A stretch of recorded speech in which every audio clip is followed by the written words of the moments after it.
ప్రకాశం బ్యారేజీకి ఏదైతే ప్రమాదపు అంచులున్నటువంటి సమయంలో 5 పడవలు వచ్చి ఆ ప్రకాశం బ్యారేజీని ఢీకొనడం మరి కొంత అనుమానాలకి తావిస్తున్నటువంటి పరిస్థితి. దీని వెనుక కుట్ర దాగి ఉంది అనేటువంటిది కూడా ఈరోజు ఆలోచనిస్తున్నటువంటి పరిస్థితి. ఎవరైతే దర్యాప్తు సంస్థ వారు కూడా దాన్ని దర్యాప్తులో కూడా మరి అనుమానాలు వ్యక్తం చేస్తూ వాస్తవాలను వెలికి తీస్తున్నటువంటి పరిస్థితి. ఎందుకంటే ఏదైతే 40-50 టన్నులు ఏదైతే ఒక్కొక్క పడవ దాన్ని వెయిట్, అటువంటి బరువైనటువంటి పడవలు అంత వేగంగా ఆ రోజున్నటువంటి వరద ప్రవాహంలో కొట్టుకొచ్చి మరి పర్టికులర్గా ఏదైతే ప్రకాశం బ్యారేజీకి సంబంధించి 67, 69, 70 గేట్లను దాటి ఏదైతే కౌంటర్ వెయిట్ని బలంగా ఢీకొనడంతో కౌంటర్ వెయిట్లు దెబ్బతినేటువంటి పరిస్థితి మీ అందరికీ తెలుసు. అదృష్టవశాత్తు బ్యారేజీకి సంబంధించినటువంటి మెయిన్ కట్టడానికి కానీ బ్యారేజీకి సంబంధించినటువంటి గేట్లను కానీ అది తాకకుండా కౌంటర్ వెయిట్ని తాకడం వల్లే కొంత నష్టం కానీ ఉపద్రవంగా కానీ లేకుండా అయినటువంటి పరిస్థితి.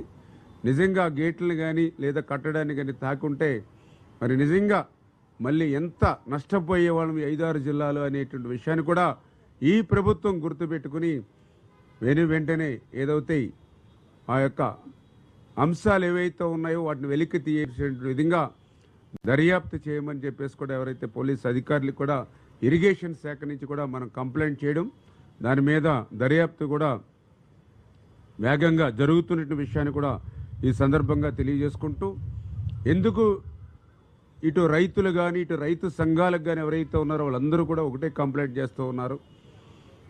ఇదంతా కూడా అనుమానాలకి తావిస్తూ ఉంది.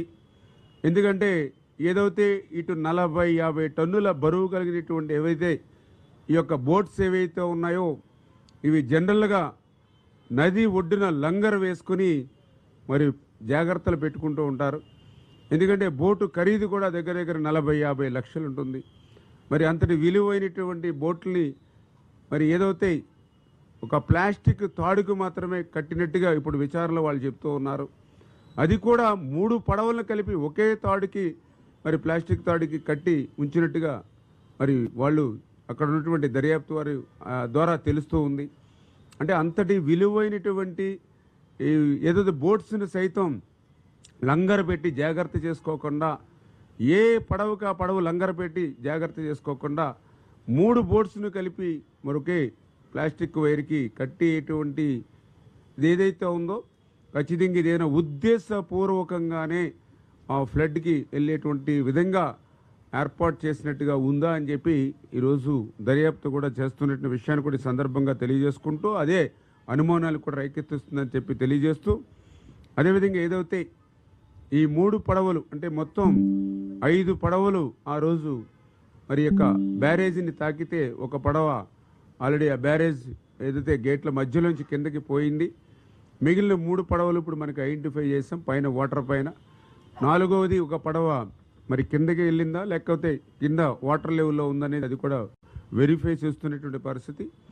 ఈ 5 పడవల్లో ఈ 3 పడవలు కూడా ఎందుకు అనుమానాలకు తావిస్తుందంటే ఒకే యజమానివి 3 కావడం, ఒకే యజమాని 3 ఉండడం, ఆ 3టిని కూడా లంగర్ వేసుకోకుండా ఒకే ప్లాస్టిక్ వైర్ కట్టుకోవడం అనేది కూడా అనుమానాలు తావిస్తూ ఆ 3 పడవలకు సంబంధించిన యజమాని కూడా ఉషాద్రి ఎవరైతే ఉన్నారో అతను కూడా ఆ ప్రాంతంలో ఉన్నటువంటి కోమటి రామ్మోహన్ ఎవరైతే ఉన్నారో అతనికి మరి ప్రధానంగా మరి అనుచరుడుగా ఉండడం.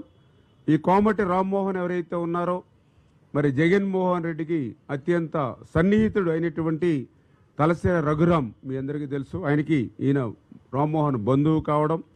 మరి ఈ రకంగా ఈ రామ్మోహను అదేవిధంగా ఈ ఉషాద్రి వీరు వారి యొక్క బంధుత్వాలను కానీ వైఎస్ఆర్సీపీ పార్టీలో చేస్తున్నటువంటి సేవలను కానీ వాళ్ళు చూసుకుని ఎవరైతే అక్కడ ఎక్స్ ఎంపీ నందిగం సురేష్ గారు ఎవరైతే ఉన్నారో మరి వారి కన్నుసన్నల్లో ఆ రోజు పెద్ద ఎత్తున ఏదైతే నది పరివాహక ప్రాంతంలో నదిలో అక్రమంగా, ఎందుకంటే డ్రెడ్జింగ్ చేసి ఇసుక తీయడం ఏదైతే నిషేధం ఉన్నప్పటికీ కూడా ఆ రోజునటువంటి ఈ యొక్క వైఎస్ఆర్సీపీ ప్రభుత్వం యొక్క అండదండలతో ఏదైతే ఇప్పుడు కొట్టుకొచ్చినటువంటి పడవల ద్వారానే ఆ రోజు అక్రమంగా రిడ్జింగ్ చేసి ఇసుకను లూటీ చేసినటువంటి పరిస్థితి ఉందని, ఇప్పుడు ఆ పడవలకు కూడా ఏదైతే బోట్స్ కూడా ఆ వైఎస్ఆర్సీపీ కలర్ కూడా ఉండడం, ఆ రోజు ఏదైతే అక్రమ ఇసుక రవాణాకు కానీ రిడ్జింగ్ చేసేటప్పుడు అధికారులకి, ఎందుకంటే ఇది అధికార పార్టీ వైఎస్ఆర్సీపీ పార్టీ అనేటువంటి విధంగా ఆ కలర్స్ను కూడా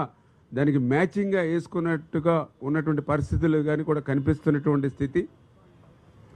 మరి ఈ రకంగా ఏవైతే 1 by 1 ఒక్కొక్కటి కూడా మరి 1 to 1 ఏదైతే ఆ వైఎస్ఆర్సీపీకి బాంధవ్యంగా ఉండడంతో దీని వెనకాల ఏదైనా కుట్ర ఉంది అనేటువంటి ఇది ఆలోచన ఈవేళ ఎవరైతే రైతులు కానీ రైతు సంఘాలు కూడా వ్యక్తపరిచినటువంటి స్థితిలో మరి ఆ కంప్లైంట్స్ ఇవ్వడం, దాని మీద దర్యాప్తు జరుగుతున్న విషయాన్ని కూడా మరొకసారి మీ ద్వారా అందరికీ కూడా తెలియజేసుకుంటూ, అదేవిధంగా ఏదైతే అక్కడ స్థానికులు కూడా హెచ్చరించారు, ఏదైతే మీరు ఇట్లా ప్లాస్టిక్ తాడికి కట్టారు, ఇంత ఫ్లడ్ వస్తుంది, దీన్ని లంగర్ వేసి జాగ్రత్త చేసుకోమని చెప్పినా కూడా మరి వీళ్ళు నిర్లక్ష్యంగా ఉన్నారని అంటే వాళ్ళ మనసులో వేరొక భావన ఉందా అనేటువంటిది కూడా ఒకటి అనుమానం ఇవాళ దర్యాప్తు సంస్థ వారు కూడా తెలియజేస్తున్నటువంటి పరిస్థితి.